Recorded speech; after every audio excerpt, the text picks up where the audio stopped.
Broken Thing. Chapter 5. She was studying. Thane was gone and had been for several days. On days like this she stayed in her room. Books delivered. Food delivered. Time went by quickly. The reprieve was welcome, and she found solace and sustenance, as she always had, in pure information. It was as close to escape as she came, data soothing her mind, providing structure to her time, and the cherished, fizzing feeling of her brain being alive and making new connections. She had the feeling she was onto something. Something had slipped. Something had changed, and something about draconian security along with his absence would hopefully provide inspiration for escape. The feeling was like sensing water running underground. She couldn't see it, she couldn't drink it or touch it, but she could hear it. It was getting louder. It was real, and it would happen. She had faith that if she sat and thought long enough, something would spark, something would ring true, and she would be free. She had always been able to count on information. Stacks of books next to her bed as a child had helped her learn everything she could. Now she had a customized bookcase next to her reading chair. She had a customized bookcase because Thane Krios was afraid of her and would not allow her a datapad. As her mother had said, someone forced into ignorance need never stay there, given ingenuity and will. She had ingenuity. She had will. She would not stay here. She had granted these moments of free reflection some of the gloss and warm blur of her childhood, and although she knew better, knew she couldn't go outside or to the kitchen, this room with its chair and bookcase in the sun was in some ways a refuge, a comfort. The weather had always been beautiful on Mindwar, and it was comparable to Beckenstein, clear sunshine or glorious storms that swept through and left rainbows. Although on Mindwar she'd been outside a lot, there were many days she had chosen to stay inside, wrapped up in research and not willing to take the minutes necessary to put down a book long enough to go take a walk. When she did take a walk, it was always with not just one, but a few books. Wherever she'd ended up, opening the book was the satisfying moment. Now she could carefully resonate with those moments in her life and avoid a lot of the forced dissonance of her captivity. Whether she'd been on an idyllic planet, or in a cabin on the Normandy, or on the Citadel, she had chosen, more often than not, to sit and read. Her father had brought her gifts from the kitchen or the fields. Here, brownies, cookies, and fruit were delivered. Her favorites. She even had new favorites. Some of the Drell fruit recipes were amazing. It could be so much worse. With Thane off the property, she could be as much herself physically as she could manage while dressed in what he wanted.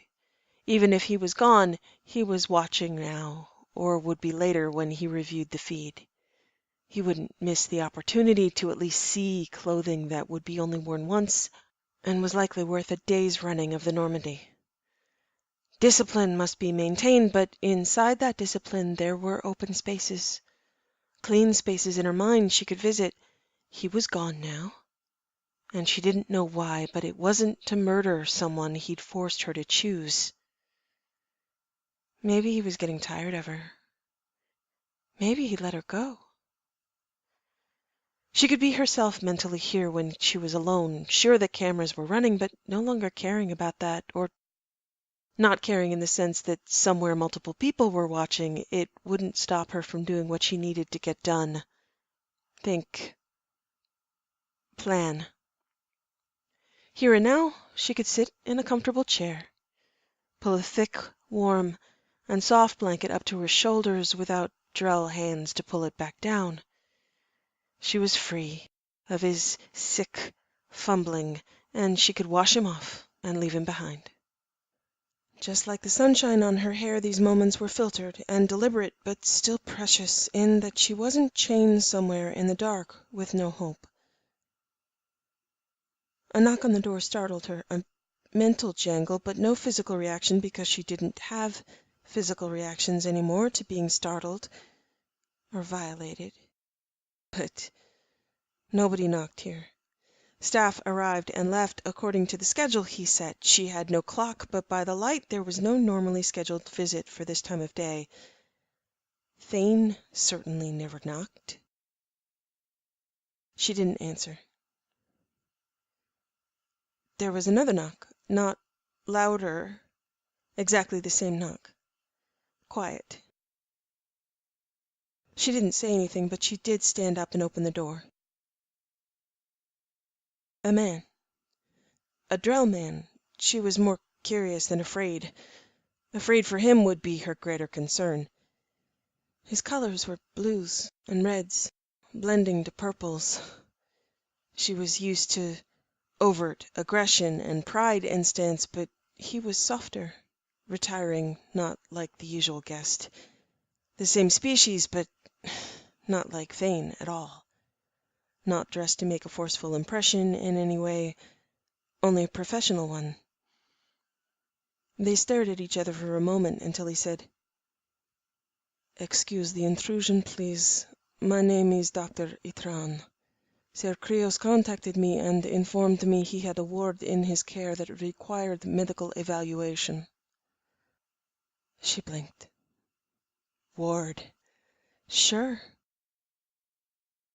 She considered her choices, panic having been eliminated from all decision trees. The fact that he was in the house at all, knocking at her door, meant that security was aware, and if security was aware, Thane was aware, so she was afraid for him. She was not to speak to staff, and Thane had said nothing about this visit. That in itself was normal. He didn't consult her about his decisions. She adapted to his decisions, and that was what he expected. This man was not estate staff, so there was a potential loophole regarding speaking to him. If he was knocking on her door to talk to her about medical care, she could present herself as mute, which would be foolish, as that was a medical concern on its own. If he was a doctor, he needed to be able to do his job, and she should perhaps be grateful that Thane was not supervising, except remotely. Maybe he was the person that was supposed to die this month because she let him talk to her, because she let him touch her. She couldn't do anything about that. She had to adapt and hope to make the right choice. "Please, come in." "Thank you, Lyria." Lyria, an honorific Drell address for a young woman. Formal, respectful, indicating she was of higher caste, different clan. Suitable for a ward. Sure. A small blessing. He didn't ask her name. She wondered if Thane had told him she had none and he wasn't to ask. That rule was clear. She wasn't to give a name. That had no loophole. At least this way, Dr. Itran would not be forced to address her as Dralafa, and she would not have to answer to it. Beyond that, she really didn't know what to do or say, stood looking at him with no movement other than a blink. He looked at her with some level of intensity and thought, but not an expression she'd become used to in company. Salacious staring. His eyes remained on her face, then swept the room. It was reasonable that Thane would have a doctor look at her. She wasn't sick, but he would of course want to be assured that his property stayed that way. He'd schedule maintenance on his pet the same way he would schedule a veterinarian visit, without the animal's knowledge or opinion being sought, expecting obedience. How long had it been now that she'd been here? 6 months? He indicated the chair with a sweep of his arm. "Please sit." Small mercy that he didn't indicate the bed. They both behaved as though wards were always appropriately dressed in the equivalent of chiffon straps and veils. She sat, and he retrieved the blanket, spread it over her lap without touching her. Instead of standing or pulling over a chair, he knelt down until he was lower than her height, non-threatening. Kind eyes. Warm voice. His markings were pretty. She was used to acid and virulent green skin and scale that looked like it would burn on contact, and it did in many ways, but Dr. Itran looked like a sunrise. Darker purples like dawn and the red and blue blush of new light breaking through. Thank you, Lyria. Sir Krios did not indicate that you were ill. Are you ill? Have you any complaints? She shook her head. That is good. May I examine you? A scan only. He produced a portable scanner from his bag, a wand, and an analysis dock. She could do a lot with that scanner, but she wouldn't. She nodded. As always now she had no physical reaction, but there was an echo of the same shock of sensing something different in the setting of what had been her uniform life, where a knock on the door is unusual and frightening, not because her space is going to be invaded, but because someone wishes to inform her they'd be in her space at all. Asking permission, something that had not happened in, well, 6 months, or thereabouts. He busied himself with the non-invasive scan, stayed kneeling, asked soft questions about her health, all negatives, nothing wrong. She was healthy. He had an array of analytic medical instruments that, again, could be very useful. He also had an Omni tool. It appears you are in good health. I would like to draw blood in order to test for something that may be hidden. She didn't move, but she nodded slowly after a moment. The way he was looking at her, the way he said that. She was now alarmed about the presence of kindness in this building, about her potential role in impeding or abetting kindness. It was as though a bird with blended blue and red iridescent plumage had flown in through an open window, and she wanted to get him out, keep him from breaking wings against glass, let something that did not belong here go, and never come back. She couldn't refuse to give blood because then she'd have to explain. She hoped security would stop him and confiscate it as contraband and let him go. She held out her arm with only a moment's hesitation. He leaned in and grasped her elbow, a deep flush instantly rushing to the surface of her skin. His hand and arm in her vision sputtered and faded with sparking light and then resolved into a glow, something she hadn't seen in... He had his sample painlessly, gently put her arm down on the blanket and let go. Thank you, Lyria. If you find you are in need of assistance, please inform Sir Krios. I am available at any hour for any complaint. No polite fictions about her being able to directly contact him. His voice was cautious. Very likely Dr. Itran had a loved one who would have been threatened with death and torture if he did not follow house rules while providing her with the best medical care and absolutely no curiosity about her circumstances. They shared circumstances. It seemed he would regret walking out of here with only blood, unable to take the rest of her, but he would do it, just as everyone else had done. Whether or not they wished to take her away to keep her themselves, let her go, or ask a week's worth of questions to satisfy insatiable curiosity about her bizarre plumage and broken wings. He probably wouldn't make it far with the blood anyway. He hopefully walked out with nothing, submitted a report of excellent health, and he got to live for another 6 months without threat. She was very careful not to get sick. He could count on her. He was a doctor, and wild patches of red on skin was a possible medical concern. He did spend a few moments looking at her skin, but didn't reach for her arm again. He looked pointedly at the flaring blush and then at her. She met his eyes and smiled at him without comment. If he was a good doctor, he'd know what a blush was. Hopefully her face told him she didn't want to get him killed for having produced it on her skin by touching her.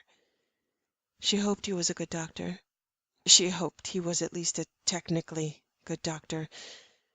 It would be difficult to be in this house and be a good person. He nodded with a reassuring smile, and then he was gone.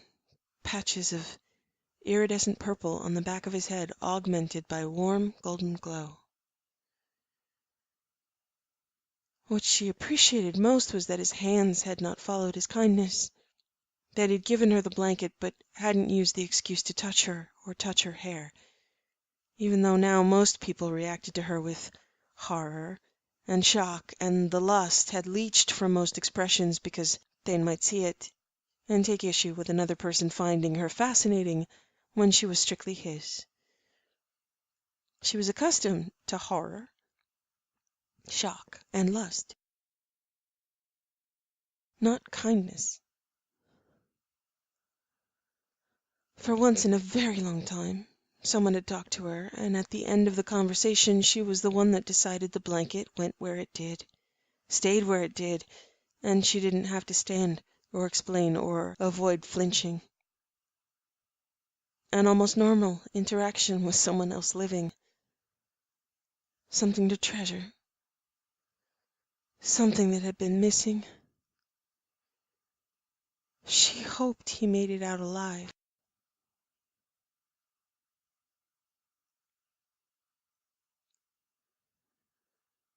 Garrus lifted his head and stared at sunlight on apple juice behind glass.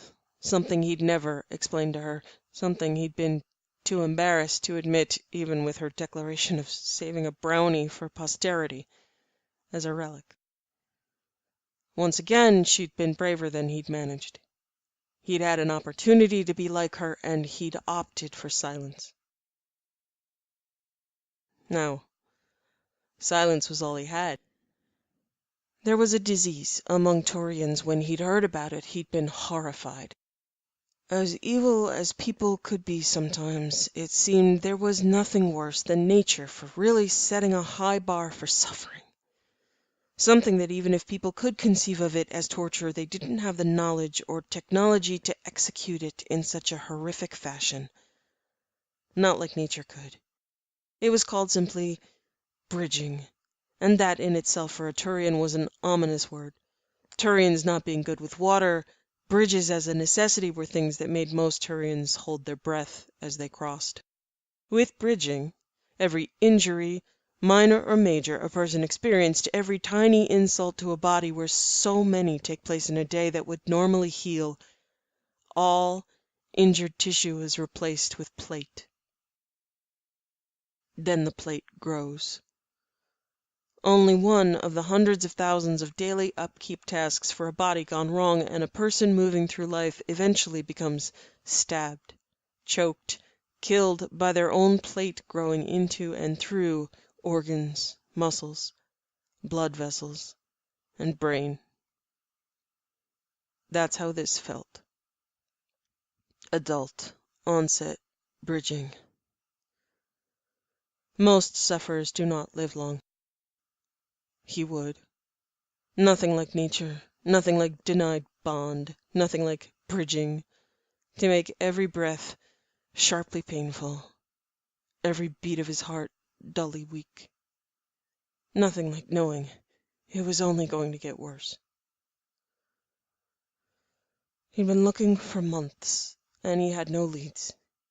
He'd never had a lead. She had disappeared on Ilium, and that was all there was to know. All his raging, all his power, all his longing and fear had resulted in exactly nothing but progressive bridging. Witnesses to his suffering were ultimately given a choice: ask him to stop injuring himself so he didn't die to the stabbing resurgence of existential plate in his psyche each time he thought, or watch him slowly devolve and know that they were as helpless to save him as he was to save her. Liara was looking for her. Russ kept his well-practiced expression from veering as tortured as Garrus's own, sat with him, talked with him, drank with him, kept up hope, kept up the mission. They both always had a look on their face before they finished a conversation with him as though today was going to be the day they'd tell him to let her go. That they have to face some facts, deal with the Reapers and the Council, do their jobs. They never said it. He heard it every time, but there's a difference between hearing and listening, and they all knew he wouldn't listen. Garrus had plans to look for her with the manic energy behind it of self-injury and the guilt of the idea that she had left voluntarily because he'd driven her to it. Garrus demanded of Liara and Russ that every subject turned to her, every resource went her way, and they both told him, of course.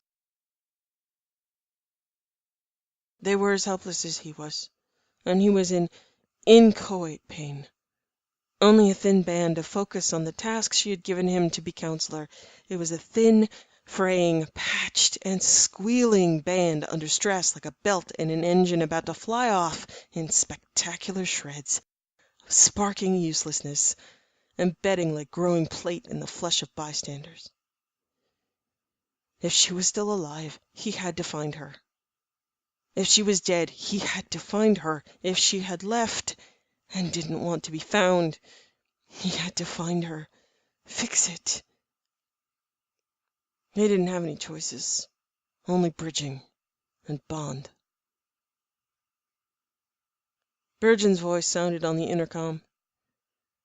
"Counselor, there's a man who wishes to see you. He says it's about Commander Shepard."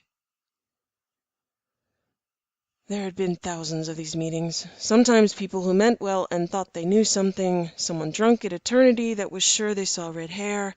Sometimes someone looking for a shakedown and hoping that the grieving counselor would invest hope and credits into finding out more. He had no discernible hope at hearing her name, but he heard her name. And that was an injury and a surge. That was bridging, and he couldn't stop.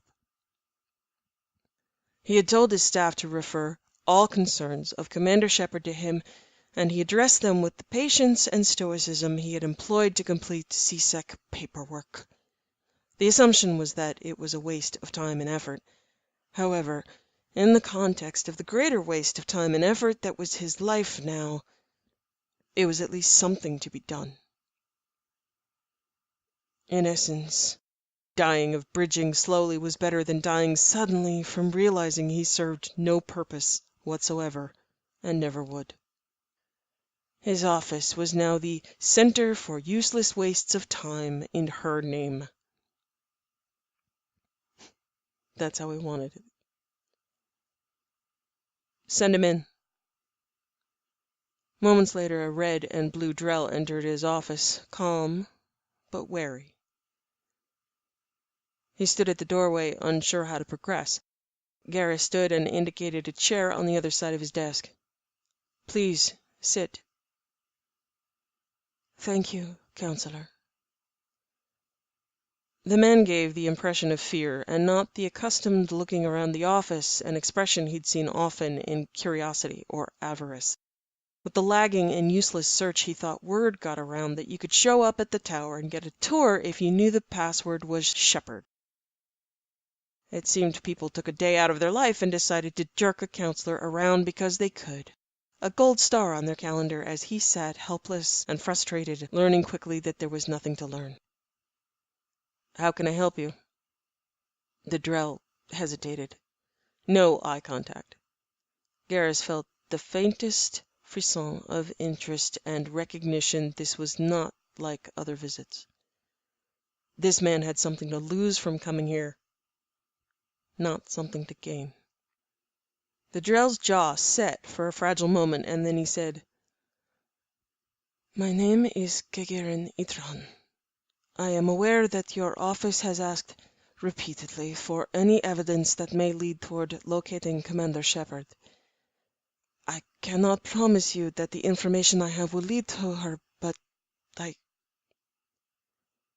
He seemed to be making a decision, more about losing than gaining again. He reached into his pocket and pulled out a blood sample cartridge, set it on the edge of the desk. I was asked to examine a young woman. Threatened into it, in fact. I am a doctor that has taken work in unsavory environments, and by reputation I was located by a man named Thane, who informed me I would examine a young human woman, not ask her name, ensure she was healthy, and move on with my life, which I would be able to keep if I did my job as he specified. Upon meeting this young woman, I was struck by her appearance. She does not look like Commander Shepard, or, more specifically, she would not except for two things: her eyes and her height.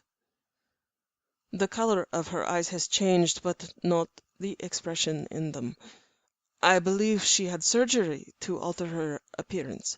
Her hair and skin, her face, are now all distinctly different from her original appearance. Her height remains the same.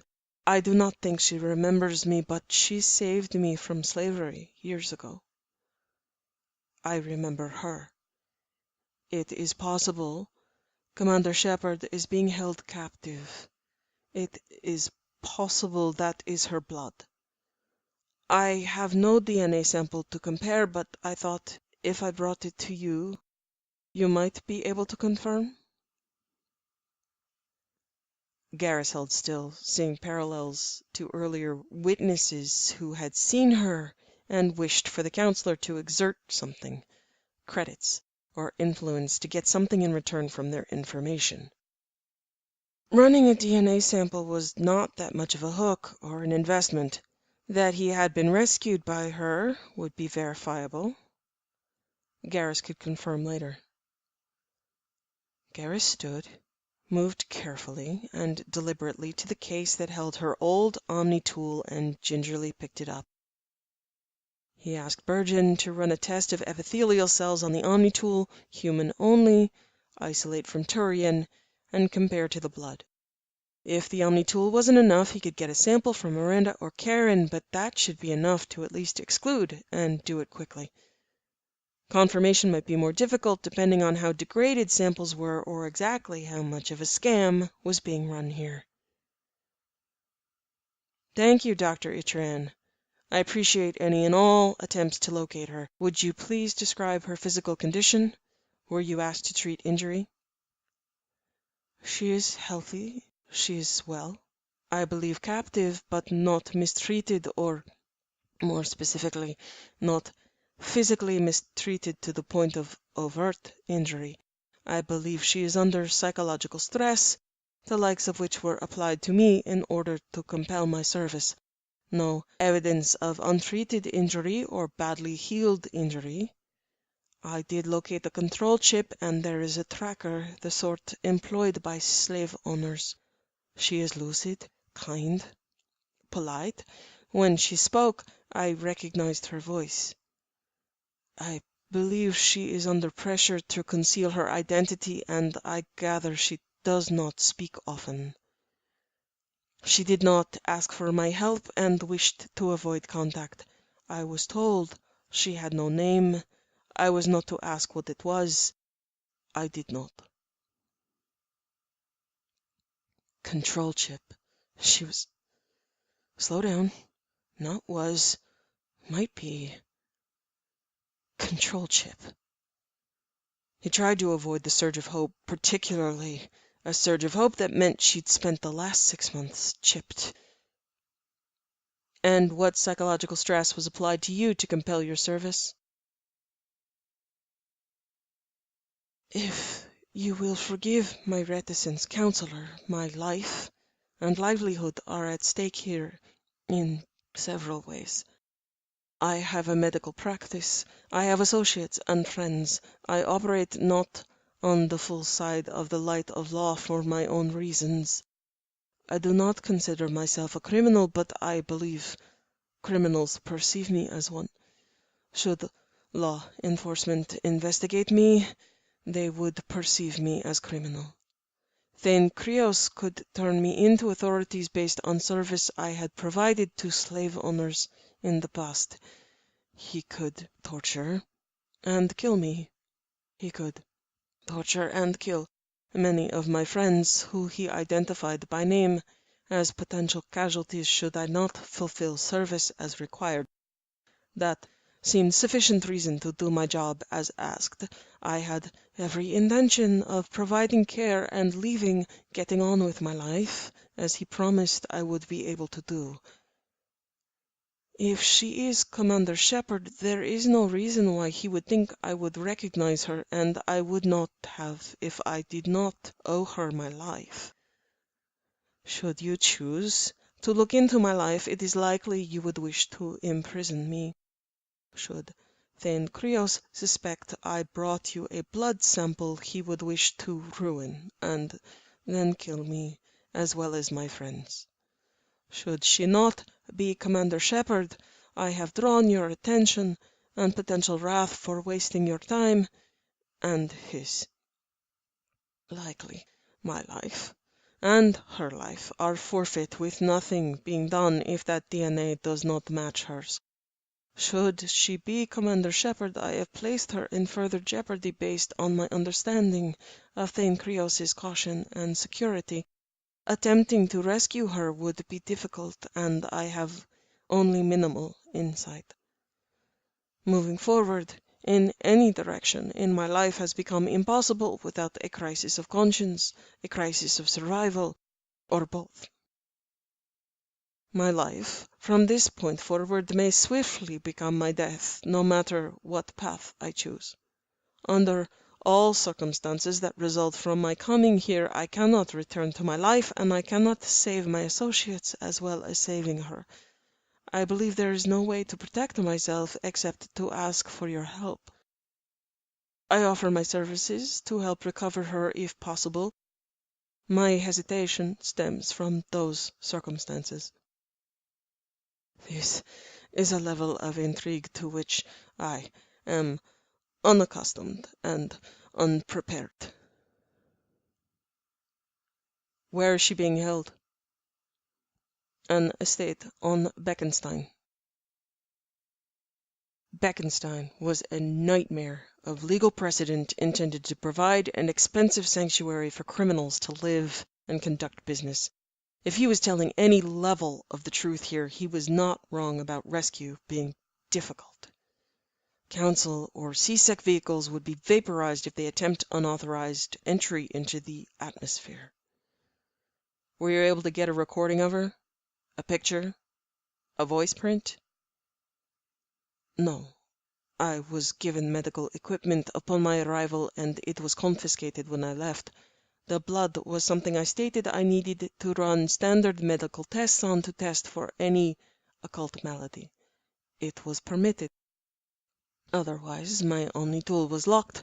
No recording or transmission possible on the estate grounds. The only voice print evidence I can provide is that I am Drell, and I have heard her voice in person in the past. A picture of her would not be helpful. What does that mean? If that is her, she has undergone extensive surgery, and I would not wish to create evidence of her appearance. It would be best that recording not take place. If that is her, she is being held captive by a ruthless, if not evil, man who wishes to go to extremes to conceal her identity. She appears to have been kept in isolation with a control chip in clothing consistent with sexual slavery. If it is not her counselor, a young woman is still suffering. She is one of the endless stream of slaves living as I did under that yoke. Now that I have seen her, I wish to change her circumstances, whoever she is. That is why I am here. Regardless of whether or not she is Commander Shepard, she should be freed. The reason I appear to be criminal is that I have used my medical career to infiltrate slave rings and provide medical care. Wherever possible, which is unfortunately not often, I have provided for escape or rescue. I use the money I am given to provide medical care to slaves, to purchase them and set them free. I do not have the resources or opportunity to save more than a few people, and unfortunately my cover means that I often treat horrific injuries and then release slaves back to their captors for them to experience torture anew on freshly healed skin and bone. She has a control chip. It is possible she does not know she is Commander Shepard at all. It is possible she would resist assistance. It is possible she would try to kill anybody attempting to remove her from where she has been ordered to stay. It is possible that the tracker and the chip present a difficult extraction challenge, and I do not believe her owner would be amenable to sale. Garrus was sickened, horrified, angry, and nearly joyous, and it was all wrong. His talons had extended and dug into the armrests of his chair until the scrape made him consciously retract them. He had imagined her taken by collectors, taken by reapers, cloned by a Thorian, thrall to Arachni. Not once had it occurred to him that she could be someone's slave. He still didn't want it to occur to him. He bit his tongue to avoid asking what clothing consistent with sexual slavery was. Blood, fresh and sudden, something potentially alive. She was potentially alive. Where exactly on Beckenstein? Before the man could answer, Bergen's voice sounded through the intercom. Counselor? His voice sounded calm, but he was trembling with rage and potential anticipation, fearing a trap and fearing the truth. Yes? Those samples, sir, that you provided, they match. 97% accuracy. And that 3% discrepancy? Within error parameters for the test, none more accurate. It is essentially 100% match statistically. Thank you. Please return the samples to me. Immediately, sir. The Drell looked at him with transformative shock. He was potentially going to realize all the risk that he took walking through that door. When did you see her? 2 days ago. Think carefully. Were you followed? Dr. Itran's face bloomed from thought into doubt. I have no idea. I don't... Here is what you're going to do, Dr. Itran. You're going to take that blood sample and take it to a lab here on the Citadel, and you're going to run some tests. You're not going to return to the tower. You are going to stay in touch. Garrus reached into his desk and retrieved paired transmitters. These are secure. Is there any reason why you would have business on the tower? Dr. Itran's face looked panicked, confused, like he was feeling death's shadow reach out and travel up his spine.